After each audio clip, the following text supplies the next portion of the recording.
Put down your assault rifles and launchers cause we're talking plasma. 99.999% of all observable matter is in a plasma state. That includes stars, planets, lightning, fluorescent lights, and basically most of the universe. Plasma is the fourth state of matter. Heat a solid and it becomes liquid, heat it again and it becomes gas, but if you heat it some more, we will get plasma. Electrons are separated from the atoms, resulting in matter made up of positive ions and negative electrons. Since these ions and electrons are mobile, plasma can conduct electricity and respond to magnetic fields. This serves as a scientific basis behind plasma weapons in games like Overwatch, Fallout 4, and Halo. It even says in Fallout 4 that its plasma rifles are stabilized with electromagnetic claws, and in Halo that the plasma in their weapons are stabilized and contained using magnetic fields. The Northern and Southern Lights and nuclear fusion reactors are great real-life examples of using magnetic fields to manipulate plasma. So perhaps the theoretical knowledge behind our plasma arsenals aren't as far-fetched as we thought. The whole idea of containing plasma using magnetic fields is the ability for plasma to follow a cyclotron motion around a magnetic field. Control the pole's direction and you control the direction of plasma. To really understand, we need to be clear about the right-hand rule and the left-hand rule. Inside the bar magnet, the direction of magnetic field is from the south pole to the north pole. Outside the magnet, this direction is reversed, fanning out the poles like a sweet wrapper. The right-hand rule works like this. Hold your thumb in the thumbs-up position. Your thumb is the direction of electrical current and the four fingers is the direction of the magnetic field.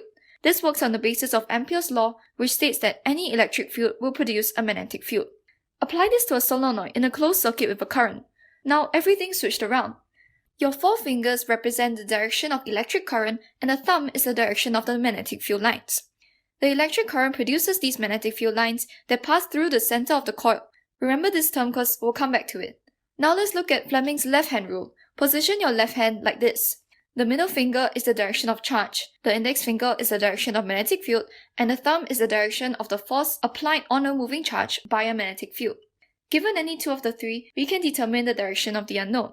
Let's return to magnetic field lines. Imagine a situation where all of them are directed away from you. Your index finger should point forward. Now we add a charged plasma particle that's moving right. Your middle finger would point right. Your thumb would be pointing upwards, indicating that the plasma particle experiences an upward force. This makes the particle slowly curve upwards and around the magnetic field line, resulting in a circular motion. The force mentioned earlier is called the Lorentz force. It's given by the product of a particle's charge, its velocity, magnetic field strength, and sine of angle between the charge's motion and the magnetic field. This angle would always be 90 degrees, since magnetic force is always perpendicular to a particle's instantaneous direction of motion. When the particle is in a uniform magnetic field with zero electric field, it would just go in a circle. If the plasma is also moving parallel to the magnetic field lines, that motion will be constant, since there can be no magnetic force acting in the same direction as the field.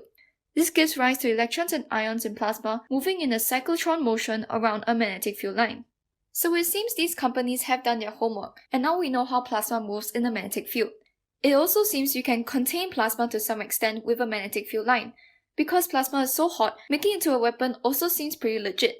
But it's not feasible to make one in real life. It takes huge amounts of energy to heat gas into a plasma state.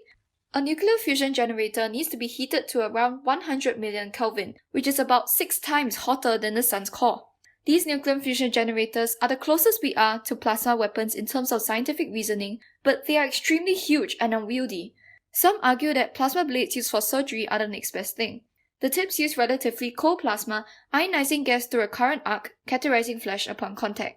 However, these blades are too small and nothing is used to confine the plasma. It will neither have cutting-edge precision nor even be able to cut if replicated on a larger scale. But there must be a little fiction in science fiction, right? It's fascinating to see how video games use real-life physics and science to add that element of reality into their content. And it's in these little details which we fans love to pick apart.